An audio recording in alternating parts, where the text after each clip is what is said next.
What's up, everybody? Got Thomas Filippone. I think I'm pronouncing that right. On today. This was from early January. Give you guys a quick couple updates here. So we recently went to a few conferences. So Mike and I are going to be doing kind of a state of the industry pod episode coming up here in the next week or two, because we've gotten a lot of intel on happenings going on in this industry. And so for those of you that are tapped in, lots going on in terms of companies merging, companies getting bought out, things changing at a lot of different companies in our little industry. So a lot of exciting stuff happening. One other note, the client portal add-on requests. This is in your settings in Spectora. I have heard glowing reviews at the last couple conferences, and then gotten a few emails and just hearing feedback from you guys on how amazing it is just to have that in the client portal, basically. So inspection details page, the clients can basically see your add-on services and add them on there. So on top of, if you're on advanced actions that go out based on if they don't add a certain service, they now can see this in the client portal. And so go in there and set that up if you haven't already. Even if you only have one other add-on service. I've heard of some pretty astronomical upsell rates just from adding this for a month or two. So pretty pumped about that. So you guys can make more money without even doing anything when they get to the client portal and request those additional services. All right. Hope you enjoy the episode with Thomas. Well, thanks for taking time. I looked back at emails, and we emailed in 2020, August 2020, about doing the pod. We did. That was my first year. You reached out to me, and I think we'll get into it. That was a crazy time. And I was like, oh yeah, we'll do it at a little bit later date or what. And then it never came back around. And then I was having a conversation with one of your team members, and they were like, oh, you'd be great for doing this. Let me put you in touch. I was like, yes, I wanted to actually do it then, and I pushed it off. So I'm glad that we got to finally do this. Yeah. And there's so much to cover, because I look back at the timing of that. That's like 4 months into COVID. And like everything that happened that year, 2021, and now we're in 2023. So this is the first episode of 2023. That. So we got a ton to jump into, but we can just start real quick with, first of all, amazing background and branding. That's sick. Thank you. I appreciate that. That's very just a simple canvas. But it looks sturdy in the font and kind of the colors. Yeah. It's badass. So props, shout out for that. I got to give credit to my sister's now husband. He designed the logo for me going back a few years ago. Did a good job. I gave him the keys. I said, hey, you just go do something, because I can't do this. I was making like a block letter TF, like it was terrible. He's like, that needs a little care. Let me just take care. He's like, all right, I got it. Go ahead. But it's elegant, it's simple, and then you got the polo. Like, I'm such a big believer in the simple branding of how it makes you guys stand out against kind of the home inspector that just rolls up in some jeans falling off his ass, and like yeah, you have to present yourself professionally. You're the professional in a situation. You have to present yourself that way. Yeah. So sometimes I like going in opposite order. We can talk about right now how you're feeling, what's going on, and then we can go into the backstory. Let's go opposites today instead of going back to 2020. But how was the holidays, the new year, and kind of how are you feeling coming into 2023? Unorthodox for me, actually. So like the last week or so, I hurt my back. I was kind of laid up for the week of the holidays. Kids were a little under the weather, but things are slow right now. Things have changed drastically. I saw the change happen starting in August. Starting in August here. And then obviously the holidays are always a slower time, but they weren't really a slow time the past 2 years. Right. The past 2 winters were not slow times. You kept pace and you kept on going. Now you see that downtick, which is okay. You get family time. You get that time to kind of reset and go over things that you're maybe not cleaned up enough on in your template or whatever the case may be. So now as January rolls around, I look to, as the realtors start getting rolling, because they're also like enjoying the holidays too. Yeah. And so we're like 2-3 weeks behind them. As they start showing and doing and putting out offers, then the inspections start rolling around. So I see by like mid-January to February, hopefully, that starts to change a little bit more, obviously. But enjoy the time while you have it, because sometimes, as we've seen the past few years, you don't have it. That's a great mentality. And I heard that at the last conference we went to. I think it might have been in November. The good, busy home inspectors were like, Kevin, I'm kind of thankful for a few, for some slow periods here. I can catch my breath, spend some time with family. Yeah. Are you keeping in touch with agents fairly often to just kind of get the Just through pulse social check on media, them? Yeah. maybe. Like if I see them at work and encourage them, hey, you're doing great. That's awesome. Like I can't wait to see you on the inspection for that one, or whatever the case may be. Little things like that. Then obviously friends that you see around more regularly, you just have regular conversation with, but more through the social media than anything. And just wishing happy holidays or happy new year, whatever that may be. It just kind of keeps that rapport with them, and they're people just like we are. And this field actually lacks empathy, so we can get into that too, like on Yeah. both ends. Yeah, I definitely want to circle back to that in a minute. So you're in New Jersey, so Mm-hmm.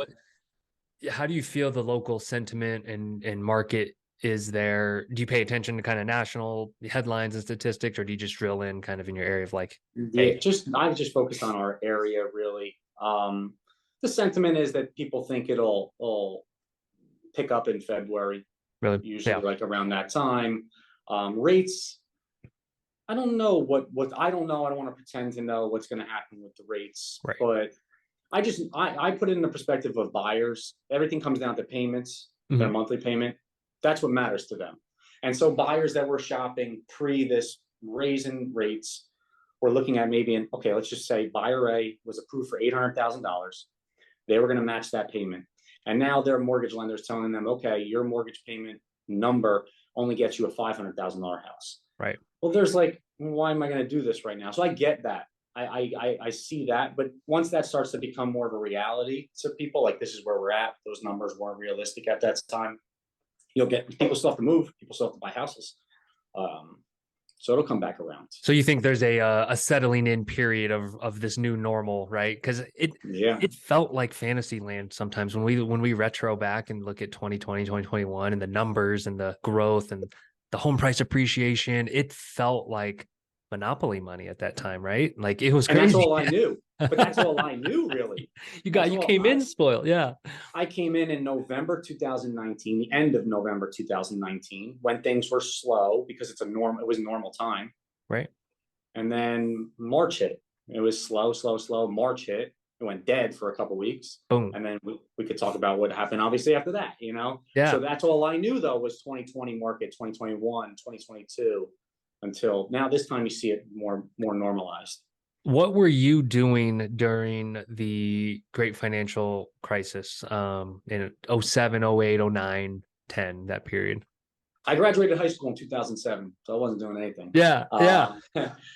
Then college, I went to college to be a health and phys ed teacher. Graduated 2012, started working pretty soon after 2013. And I was a phys ed teacher right up until 2019 and still Mhm. was a phys ed teacher. So that time when that all happened, it was like kind of in one ear out the other. Yeah. Didn't really pay much attention to that at the time. You hear stories about it now from people that were in the business and they've been through that already, right?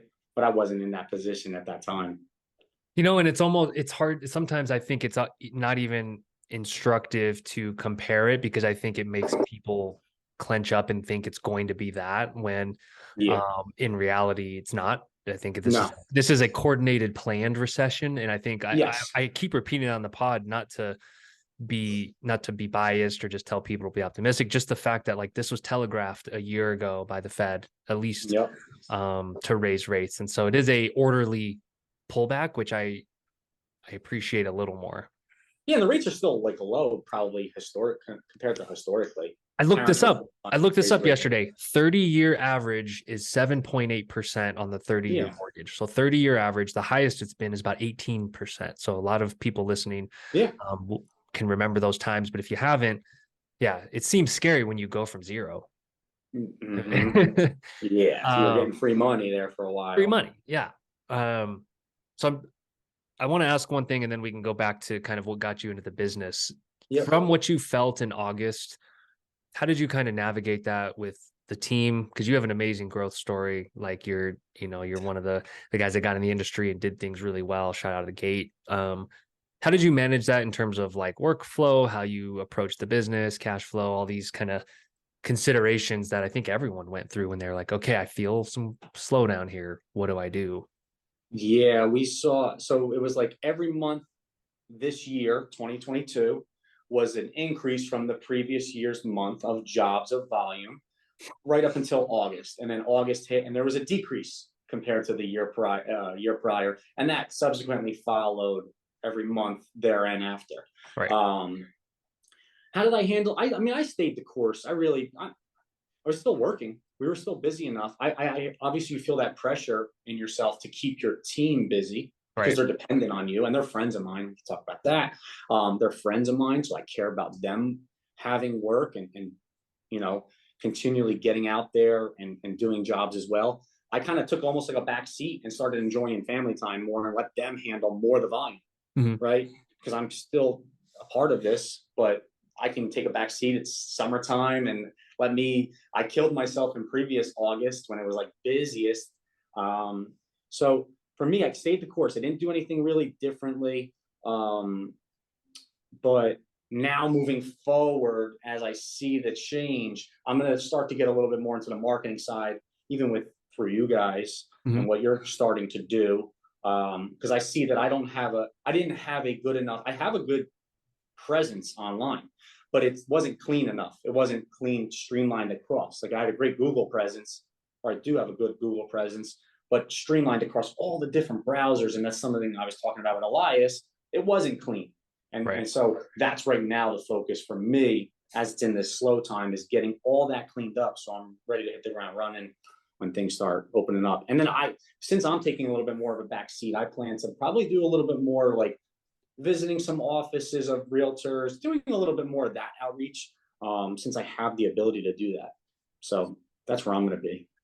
Props to you. Like that's not, I don't know if that's the typical reaction, whereas a lot of inspectors will let people go first just to keep themselves busy. You must have set your Mhm. business and life up pretty well to be able to step back and say, you know what, keeping my guys engaged and working is more important than me doing the Just inspection. me, yeah, because you know they're that's their this is their livelihood too.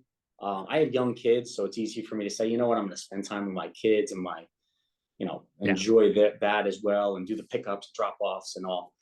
that's But we all cool. we all want to work. We all and I know they do. But I appreciate that. Yeah, and it's important. It really is.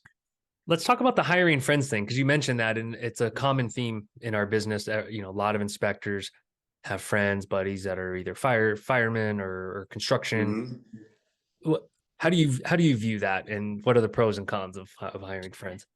Yeah, there are pros and cons, I suppose. It was easy for me. Sergio, my first inspector that came on, is one of my best friends, Hmm. right? And he was a phys ed teacher like I was Oh, when cool. COVID. During the COVID time, he had already started to transition to at least working with me supplementary. He was still going to teach, Hmm. and then with COVID, he actually was tenured and got let go. So just people that think that tenure because of the COVID cuts and the budget cuts, he was still let go even though he Wow, was tenured. Even interesting. though he was tenured, he was let go because of that. I don't want to air. Sorry, Serge. Yeah, But it was a blessing in disguise for him because he flourished. It was a busy time, and he flourished. And he was like, "This is great. You know, I make my own schedule too. Like I can kind of go to different places." Um, and then what comes along with that is you have to sometimes have some difficult conversations, but they're never difficult, in my opinion, because I'm just straight up and honest. Um, so sometimes you need things to get done, maybe, or you have to have a conversation. Okay, maybe you should have done this, but there's right ways to go about it and wrong ways. And we have a strong enough friendship where I could have those conversations, and I've kind of taken on some mindset things where it always works out so far. It's always worked out. And for Jeff as well. Jeff was a state trooper here in New Jersey. He actually got medically retired, so he was looking hmm. for something else to do. It was the perfect transition for him as well. And I'm going to continue to grow that. I have a couple more people, two more friends. One's a fireman, so that's great because he's not going to be dependent Right. on what I supply to him. It's supplementary for him. And then I have another close friend who is pretty much almost licensed, but I put the pause on him. I'm not unrealistic. he has a job, he's working, and with how slow it is right now, I'm not going to put him in a position to come in Right. and be just sitting there like, wow, I left my job and now what do I do? So it's going to be a different. I told him and I explained it to him. I was like, if I let you just say, oh no, like, let's do this, I'm licensed, I'd be doing him a disservice because he would not have the work. I have to establish him. He has to get his face out there, his name out there. Nobody knows who he is. Realtors have big trust. As you hear from talking to everybody, they want to work with people that they know Yeah. from seeing them on other jobs. So I'm being patient with him until it gets busy to start that training process with him. It sounds like you have a good foundation with your guys, which is awesome. I want to ask you a follow-up on that because you said something really important of getting them that exposure and face time. And Mm-hmm. for context, I think a lot of inspectors make they are the business and they are the face of it. And then they have a hard time passing the Stepping away. baton. Yeah. Once they're Yeah. doing 100, 200 a year. And then the agents are like, well, who's this guy? You seem to have a pretty clear strategy from the start of establishing your guys as TFHI. It's not Tom, Yeah. who are these guys? So tell me how you approach that. Just trying to, I guess, Was I that suppose, like, intentional or did you hear about it? That's kind of what I'm more curious about. Like it seemed like it came natural.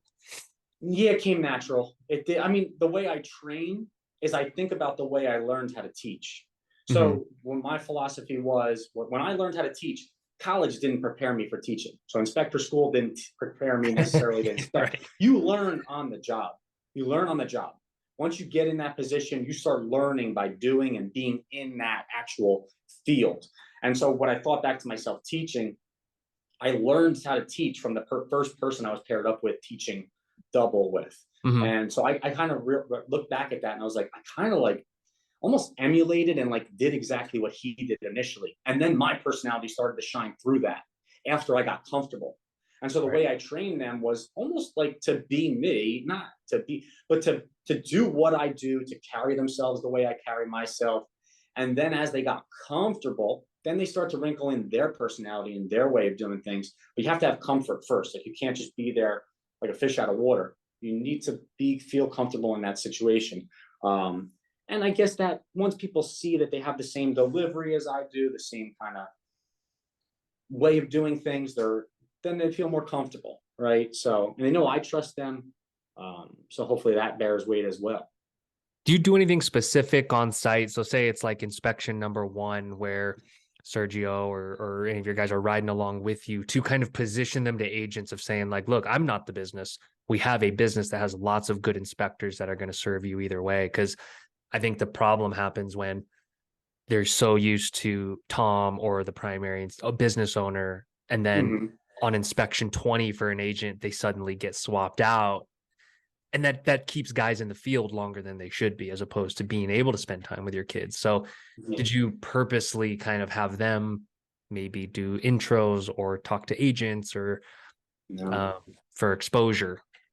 No, more like meeting, coming on so many jobs with me in their training portion and establishing reviews for them too, that their Uh, names are out there too for clients, oh, that's right? big. Yeah. All that whole process. And I mean, their training is coming along with me and just kind of shadowing me at first and getting involved in the inspection, all the way to doing the inspections themselves with me being there as oversight and sometimes stepping in on some of the more dicey communication things. The biggest thing about our field is, I think, is personality management.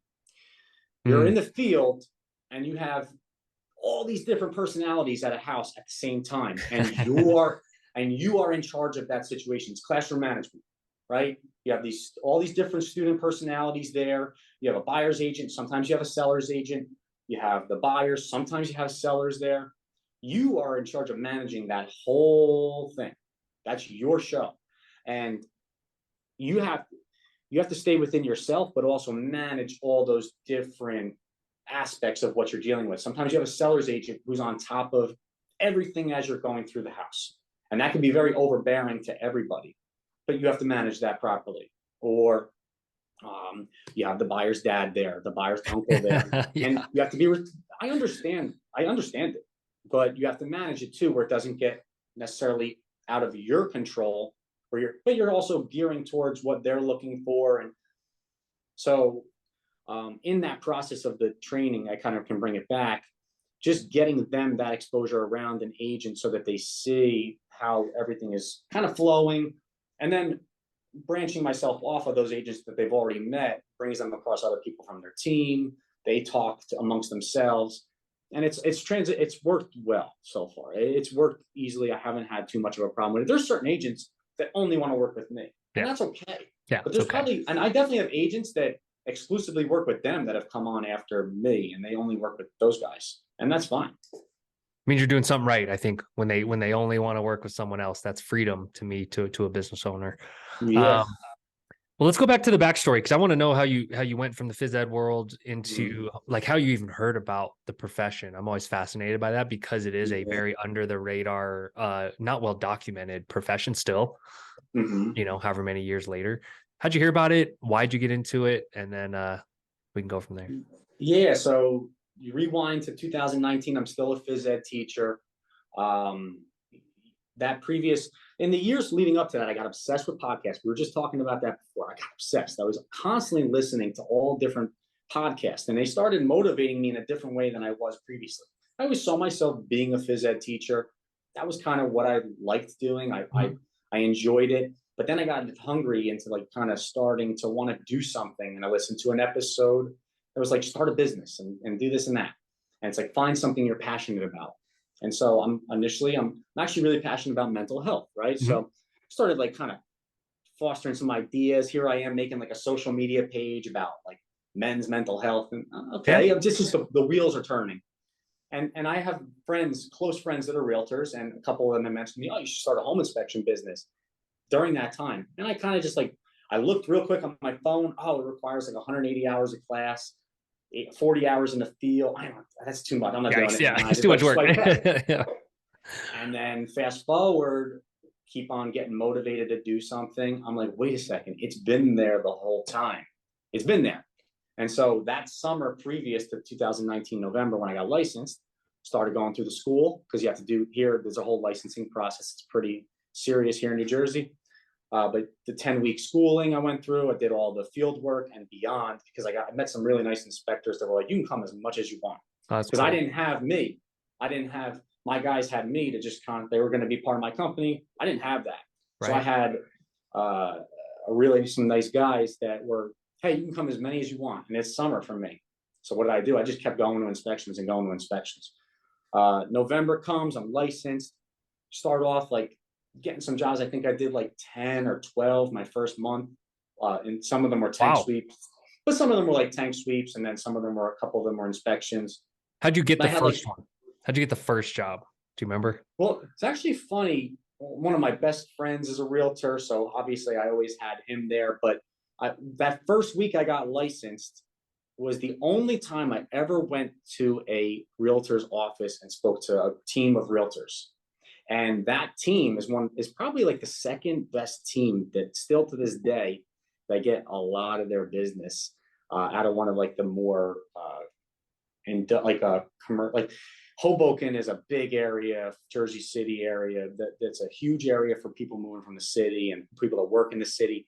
And I had a friend on that team who invited me to come in and talk. And it's the only time I've ever done that. He invited you to come in. That's awesome. Yeah, because he knew that I was doing this. And so I like left school like right away and like shot over there. I was only licensed for like 3 days.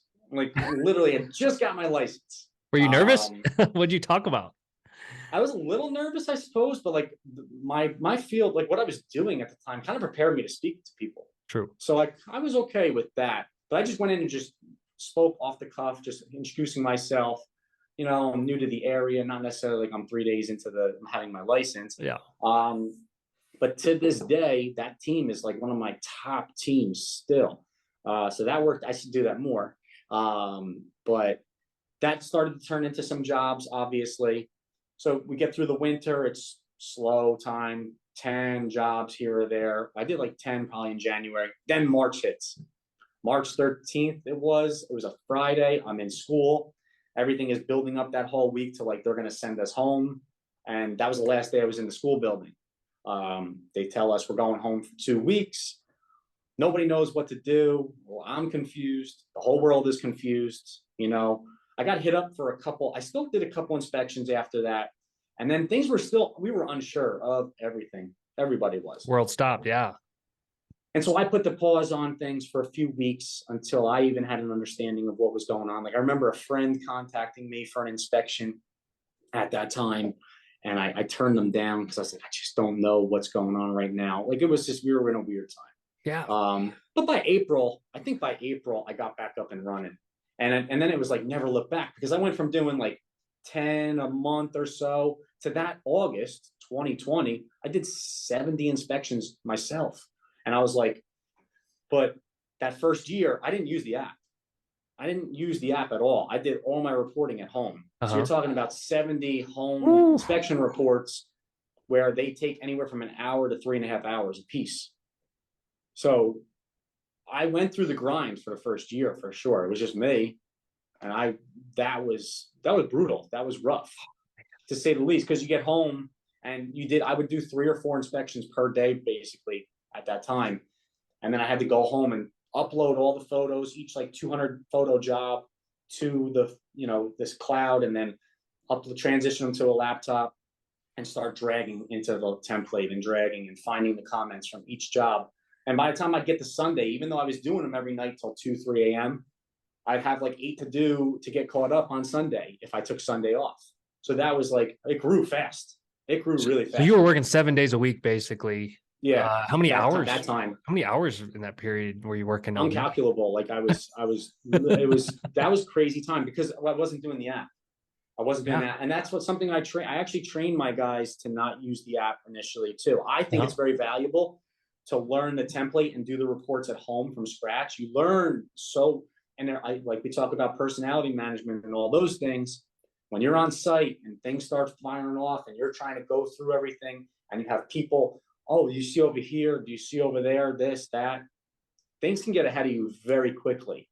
And so I trained them to only do the inspection reports at home, 1 a day or whatever it was, and then I go over it. But yeah, no app. I wasn't using the app that first year. That was brutal. That was brutal, but it grew so quickly, and I never turned back. Sergio was working with me by probably like March of 2021. So I made it through like that time by myself, and then brought him on, and it lessened the load a lot. Did the friendship with him spur the idea to hire, or did you hit a certain point or a number of inspections where you're like, I got to hire? Or was it mental burnout? Like, no, what? I wanted to expand. And when September came, I didn't go back to school, because virtual teaching was a joke anyway that spring. So I was able, it was a joke. So I was able to work. And then I took a leave of absence for the next year, and Sergio was still working, but me and him both worked for the same driving school, because phys ed, you're able to, like, I was coaching, he was coaching a bunch of sports. We were working for a driving school, teaching kids 16s how to drive, right? And we made okay money on the side with that. And I was like, hey, if you want to do a better side job, I got it for you. Like I have it for you. And I started to show him, and he trusted me. I give him a lot of credit for that, because he trusted me. And then what happened with his job ended up leading into him just being exclusively with me. But he was like the first person I reached out to about that, saying, hey, look, you could do this with me, and this is what I'm doing, and this is what you can make here. I'm going to pay you X amount. Leave all that coaching and everything else behind. Come do this with me after school. Do a job a day, and you'll kill it. But yeah, I mean, I wanted to always grow it. Yeah. To multiple inspectors. That was a goal. Is it the end goal? What is the vision? I think if let's see through the next year or two and talk about like kind of where you do see it going. Well, I want to have those 2 other guys on board, right? I want to have 4 other guys busy right firing now on all cylinders. Yep. Yeah, and of course I want to grow it beyond that. I do, but I don't want to go so fast that, number one, those guys don't have sustained work. There's plenty of work to go around, but there's a lot of inspection businesses too now, and a lot came through, and that's great. But yes, do I want to have a multi-inspector beyond the 4? Probably. That would be great. And to even encompass like more, I see some other companies that encompass other extended services, and they have like specialists in those areas, which I don't have yet. I'll just refer out the sewer scope to a licensed plumber. I Yeah. see other inspection companies that have chimney inspectors right on staff. Um, that'll definitely come. I want to get into that, but not just yet. I'm not ready to do too much of that. I want to more focus on what I have right in front of me Yeah. right now.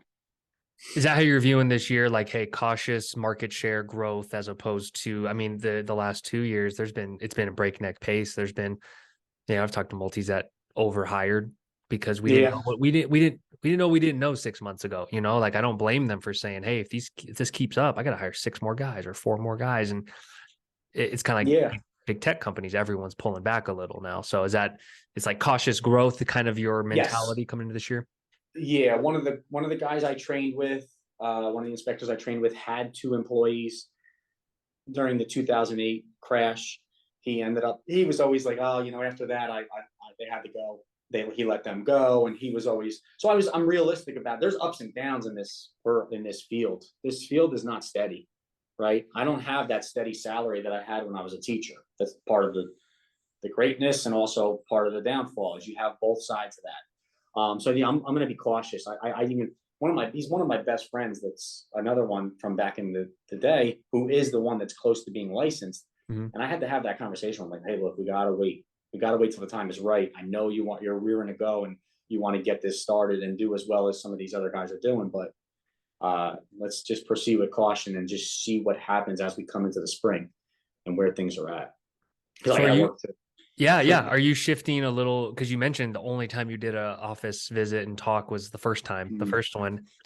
Are you going to Yeah, get back into more of that? Because clearly it was successful. Clearly it was one of the best yeah. things I you've ever need done. to.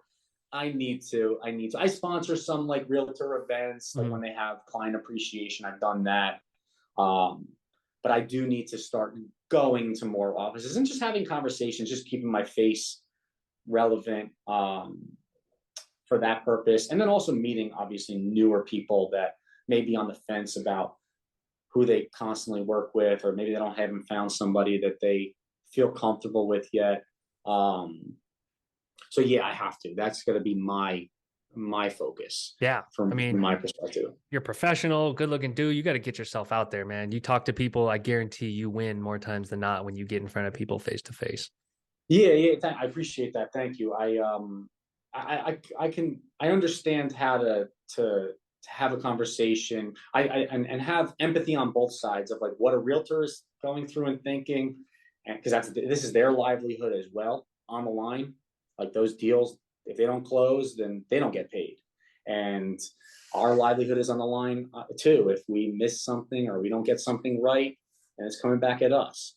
And so that has to be you have to talk about those things and just say like, hey, look, I understand from your side, and this is my side as well. And so we can all work together in a good way. It's got to be everybody understanding one another.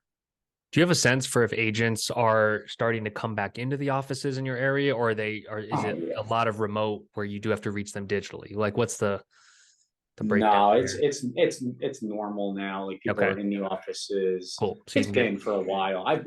Yeah, I've seen plenty of people posting from their offices for a year, well over a year now. A couple of years they've been just normal in the office.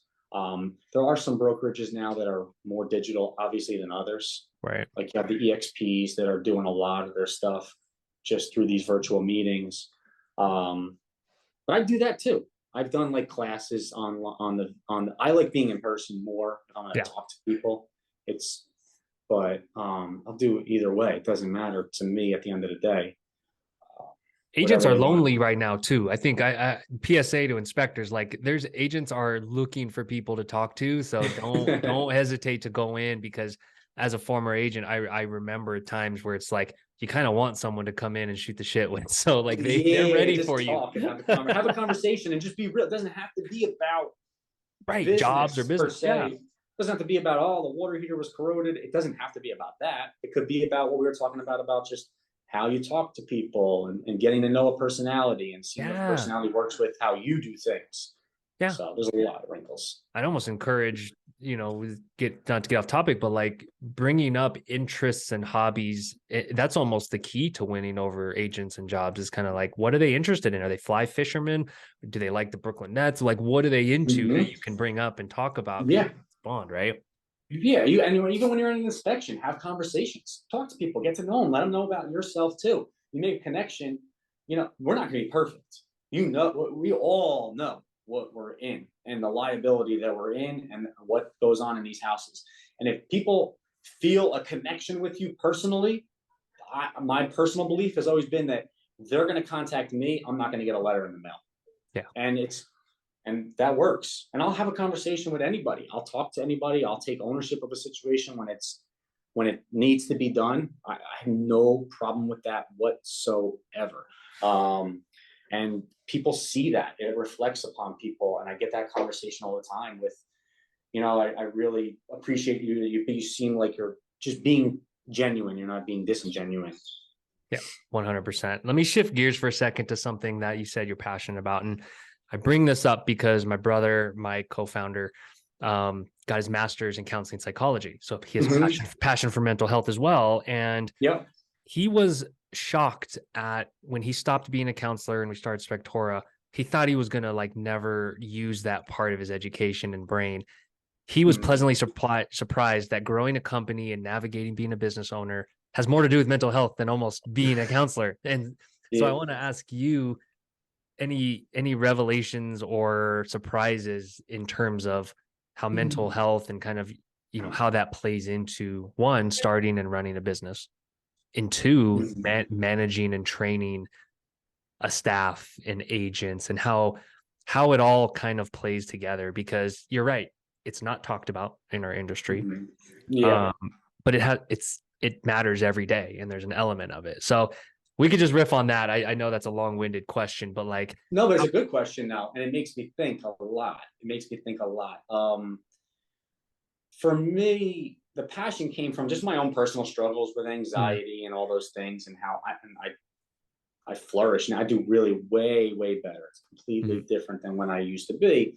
But how that translates, I mean, if I was constantly going to a job feeling the way that I did feel in the past, I could not have had clear eyes and actually been able to just focus on what I needed to focus on at that time.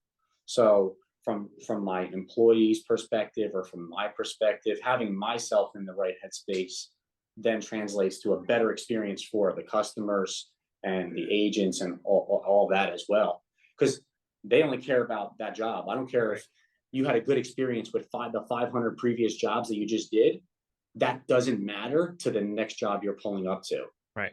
So if you can't get yourself in the right headspace for that job, maybe you even have to like just kind of have a conversation about where you're at that day. If you're just not fully right, maybe you have to like kind of be open about that a little bit, and just maybe that'll make you feel a little better. I don't know, but that person only cares about their job. They don't Right. care that you just knocked it out of the park on the previous 500 jobs. If you go miss something at that house, that's all that they care about. Yeah. So being in the right headspace is going to, or at least translate or communicating that to other people, it's humongous. It's humongous. I can't understate it. Yeah. What are your thoughts on that?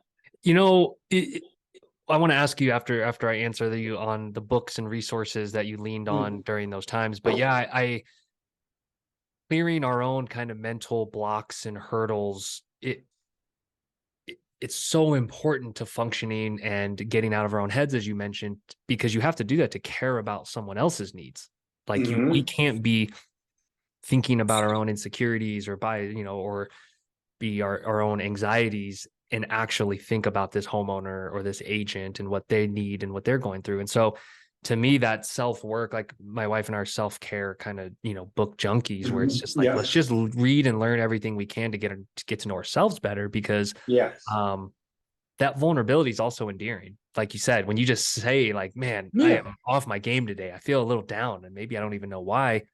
Suddenly you just shared a piece of information with me and I feel closer to you. And I'm probably going to give you a break if you're like, Or if you just got and just something. connect.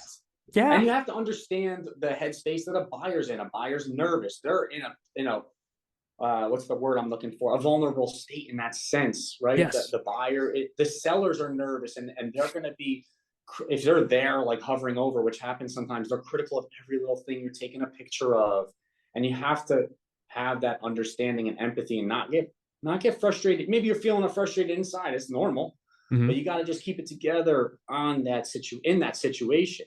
Or if you're not in the right headspace and you get that phone call, hey, like, I got a problem. You guys did the inspection 6 months ago, and now such and such is happening.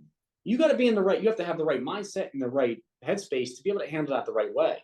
And if you're not, if you go, oh, what are you talking about? Like, we did that inspection, then you're automatically in a losing position. Automatically, you're not going to recover that.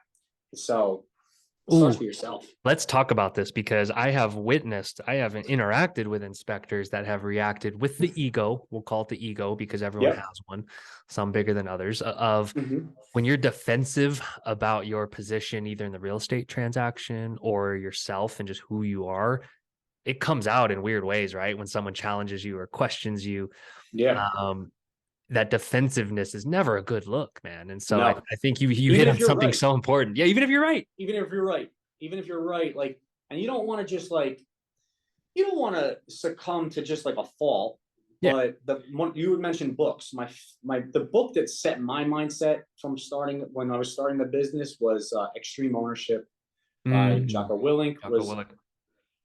that book kind of set my mindset for all situations that now come up, or any situations that come up, is that right away I'm gonna like say, okay, look, like I understand where you're coming from, and I take ownership of the situation. I really have tried to almost always apply that, and genuinely, I'm not just like playing a role or playing an act, but it's always worked. And because you diffuse the situation, you kind of start to have a conversation. There's no yelling. I've never gotten to that point.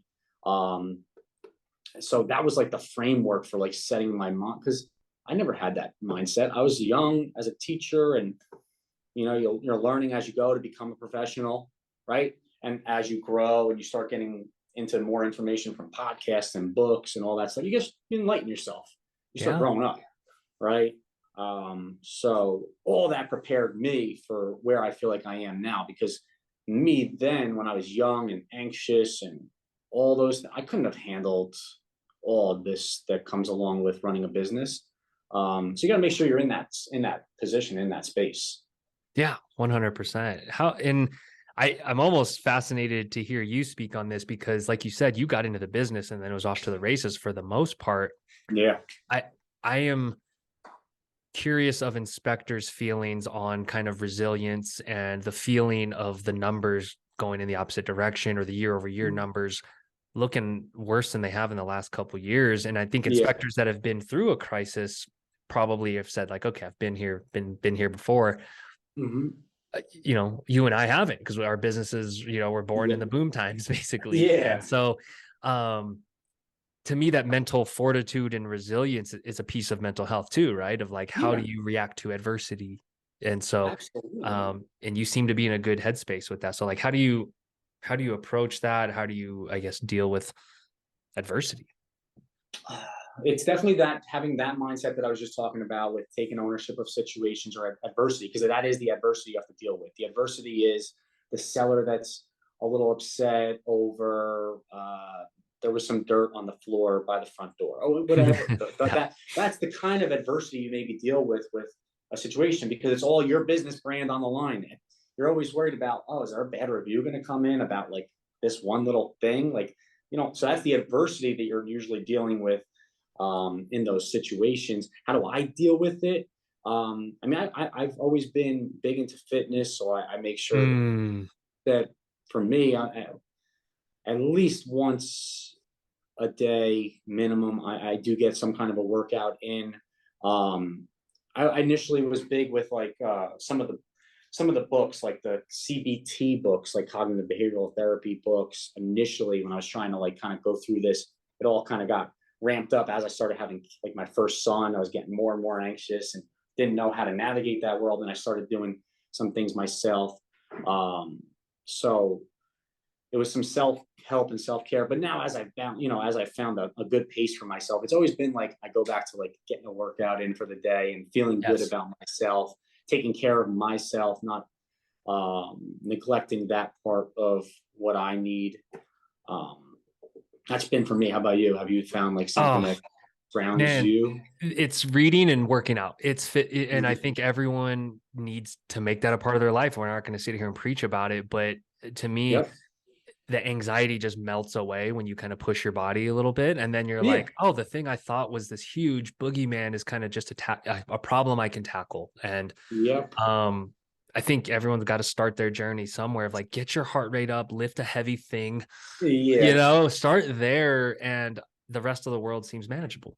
And you said reading something too, and for me, that could be sitting down and reading, or it could be listening to an audiobook, listening to podcasts. Yes. I suck at We reading. spend So so yeah, much I time in listen. it. I'm listening to things constantly. I'm like, I became like obsessed, but it's like, it feels so good to like learn things and like be well informed or have different viewpoints coming into you, and kind of like makes everything kind of settle down. At least for me, it did. What are some Um, of your top pods? oh, it's not even a question. I'm the biggest Joe Rogan fan in the world. Yeah. Every episode that comes out, it's like, boom, I'm Boom. making sure I'm listening to the entire thing. Yeah, I get so many different perspectives on there. For one, I get to hear so many different views of different Yeah. things.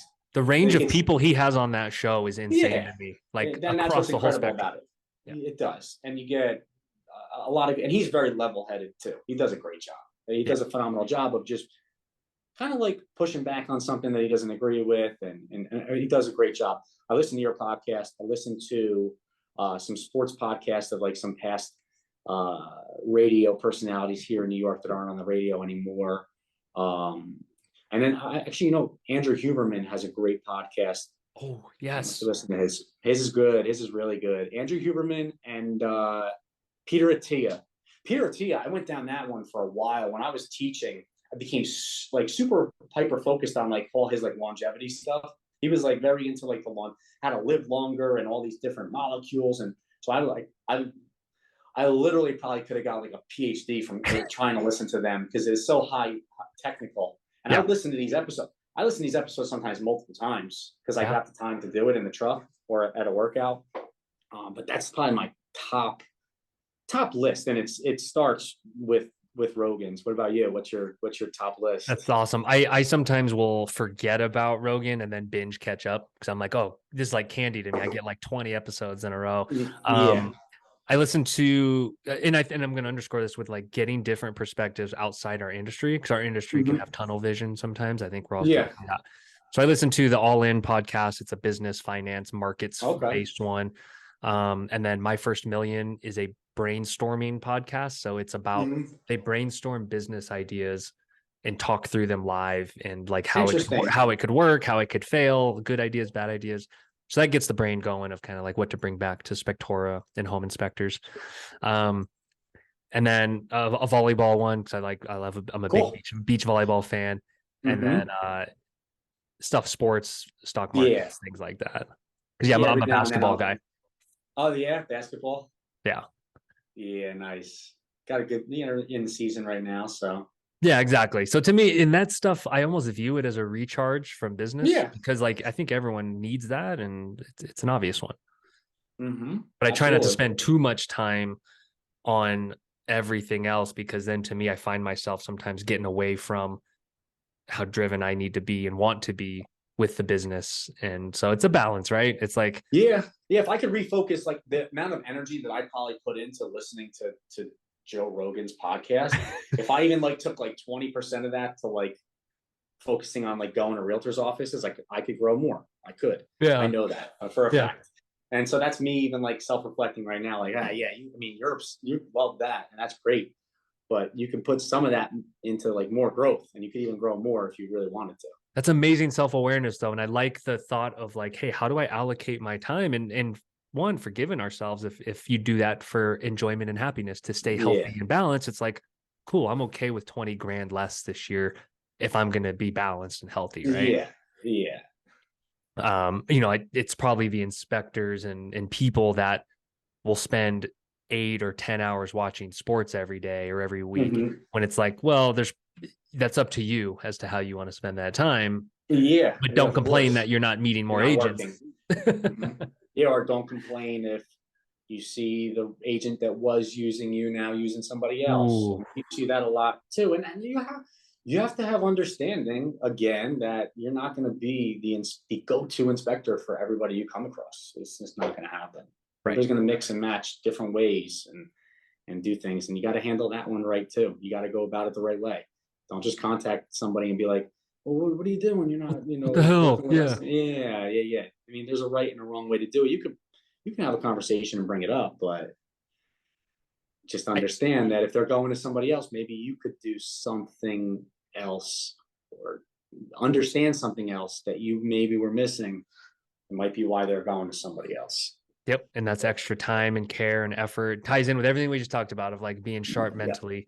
Mm-hmm. I think I'm gonna do like a year predictions episode. And I definitely, the people that find time to get all those extra touch points, whether it's on Instagram, Facebook, in Mm-hmm. person, um, that can commit to a system and a process for that, are going to look up in 6 months and be very glad they did it. It's an easy prediction, but like, I think everyone just thinks, oh, things snap back and then agents just find you again. Mm-hmm. You're going to float out of their No. sphere of consciousness in a few months, right? Like, when, Yeah, and there's a lot of good companies here. There's a lot of good companies. yeah, There's plenty of them, and they have good online presences too. And so they can step in and get that business in 2 seconds. yeah, It doesn't. It's not forever.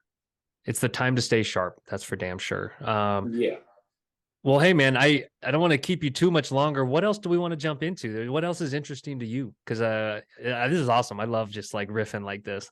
Yeah, I think we covered most of the things. I was even like, because as I listened to your episodes this week a little bit more, I was kind of brainstorming on some things that we might touch on, and you hit most of them. You kind of steered the ship in the direction I wanted to even take it as well. Um, Especially about like I was really thinking a lot about the whole like personality management aspect and how that transitioned from being a teacher into this field, because Mm, sometimes people hear like they want to hear you say you were a contractor or you were right, a some type of a builder or right, whatever the case may be, and then they hear you were a phys ed teacher and they maybe question like background into right. this. But no home inspector, okay, they were an electrician or an HVAC professional. They're not a professional in any of the other stuff anyway. So it's not necessarily about that. It's about being dedicated enough to learn the information that you need to learn across a broad spectrum, because we're not experts in any one area. We just have a broad landscape of information that we cover.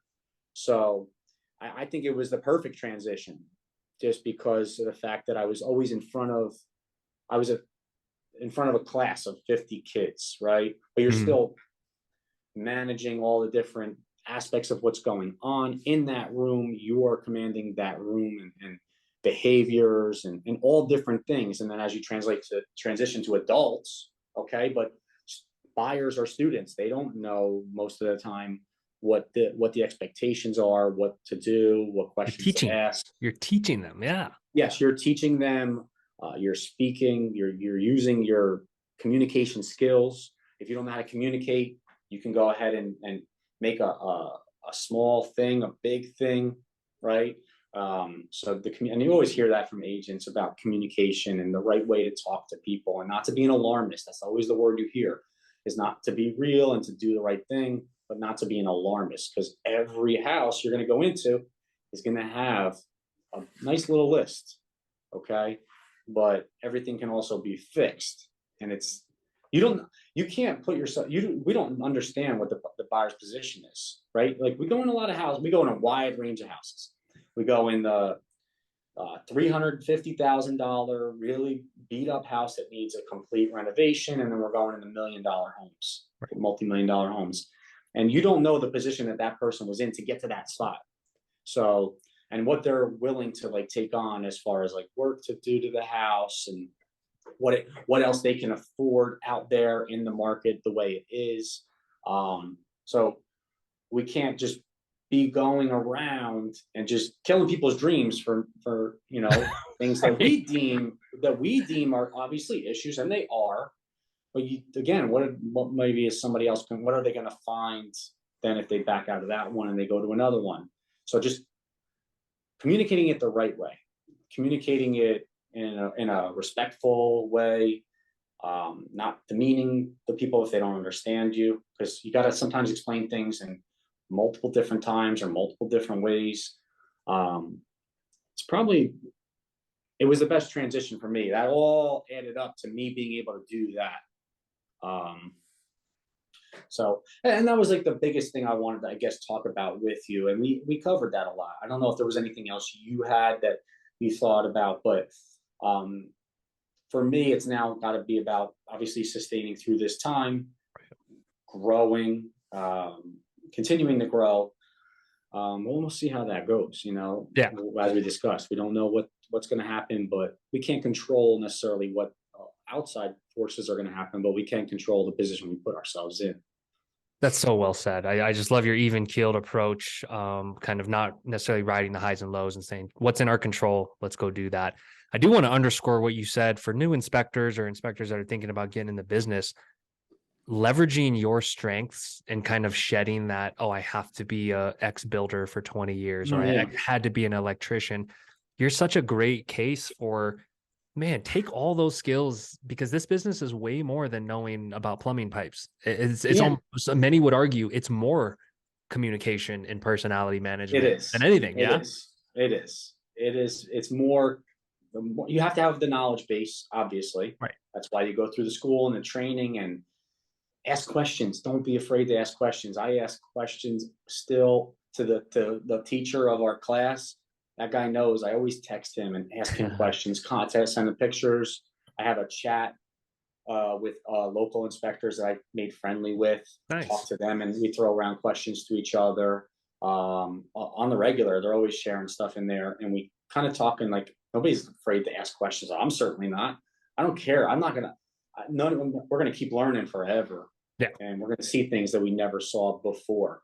So don't feel uncomfortable asking questions. Um, just follow, obviously what we need to know, but that's the most important thing is the communication, is not necessarily having the background, picking up the information you need to understand, and then being able to go into that position and manage all everything that it entails on site, which is a handful. It's not easy at first. So I've had so many successful companies and stories that we've told that don't have the typical background. And some Mm-hmm. would say it's even harder to learn all the skills that you acquired in your past life than it is to learn about the home. So it's a good debate for sure. But Yeah, uh, I listened to the last episode you just had. The woman was in the restaurant business, yeah, right? In this food industry, and it doesn't matter. You had a knack for how to do this as well, and transitioning. It doesn't matter what your background is, as long as you can adapt these type of people skills and mindset skills. That's more important, I think, than anything. 100%, man. Tom, this has been amazing, dude. This is I such a great appreciate you having episode. me on here. Yeah, we covered so much great stuff. If anyone wants to connect with you, what's the best way? Because often people hear this and they're like, he's a cool dude. I want to get to know him or network with him. Probably my So, Instagram. Instagram Instagram. is TF Home Inspection. That's where Cool. the most like interaction would occur. Our website designed by you guys is great if like it was more formal, like clients or anything like that. But as far as like if you wanted to reach out to me, it would be my Instagram account. I don't We have a Facebook page that's like linked, but I haven't logged into my Facebook in God 9, 10, 11. I don't even know. I don't go on there. Yeah. But Instagram, people can reach out to me and feel free to. I'm more than willing to answer a question. I have probably questions for you. You guys have been out there doing it forever too. So Awesome. Well, I'll link to all that in the description, in the YouTube and pod description, and then I'll link to some of these books too, and pods that you referenced. I think oh, yeah. these are great resources, some of which no Yeah. one's ever mentioned on this pod. So I think it's going to be Yeah. cool for people to see. Cool. I appreciate it. Yeah, I appreciate you having me on here. It's a great experience. You guys do a phenomenal job. That goes without saying. Really, really good job. You got a team that is always able to answer questions and help out. I'm always the person that likes to get on the phone and talk through questions. So in the beginning, I had to get used to messaging, but it's so easy and Yeah. it's right there in front of you, and it works well. And you guys make the job just that much better. People compliment all the time, like the software, and I kind of want to take credit, like, oh yeah, thanks. Like, I'm like, oh, it's just an inspection software. You're going to see it from other inspectors as well, because I know a few guys that are all using it around us too. But that's credit to you. You guys have created something really, really good. I No, mean, guys ask me, they're like, oh, I want to transition to Spectora, and like in some of the inspectors that I talk to, and it's just hard. They think it's a hard transition to move all their things over. That's yeah. more like the apprehension there. I'm like, it is the best. Like, you gotta, like, you could do it. Change is hard. Change is hard, but often worth it. But nothing harder than building that template from the start. That was like hours and hours and hours and hours, and then you're building it as you go, obviously. But the beginning of building that template, and I put in so many hours. But I'm like, I just share it with people. Like, anybody that trains with me, and doesn't even want to work with me, I'm just like, oh, if you're doing practice like inspections, like, you could have my template. I don't care. And I was good karma. Hundreds of hours. Took forever to build that template. Oh my goodness. I'm a believer that good stuff comes back to people that spread knowledge and have that kind of abundance mentality. So props to you for that. Yeah, they're not going to get business just because of a template. That's not. And even answering questions about what I do, like, personally, to like grow the business, it's not. Dude, execution's everything. Yeah, execution's everything. And there's so much work to go around with. I mean, there's probably more inspectors now, but when I first came into this business, there was like 900 or 800 licensed inspectors in the state of New Jersey, but then there was like 30,000 agents, and that's definitely doubled since the past 2 years passed. So there's plenty of work to go around. It's not that's not what's going to make or break a business when it comes to this. But thanks, man. I really appreciate it. Awesome, man. Well, thanks a lot. I will hit you up when this launches and releases, and we'll do the media rounds and have fun with it. Thank you, man. I appreciate it a lot. Hey, happy New Year, and let's stay in touch. Keep up with you. Thank you, man. Take care. All right, brother. See you. Bye.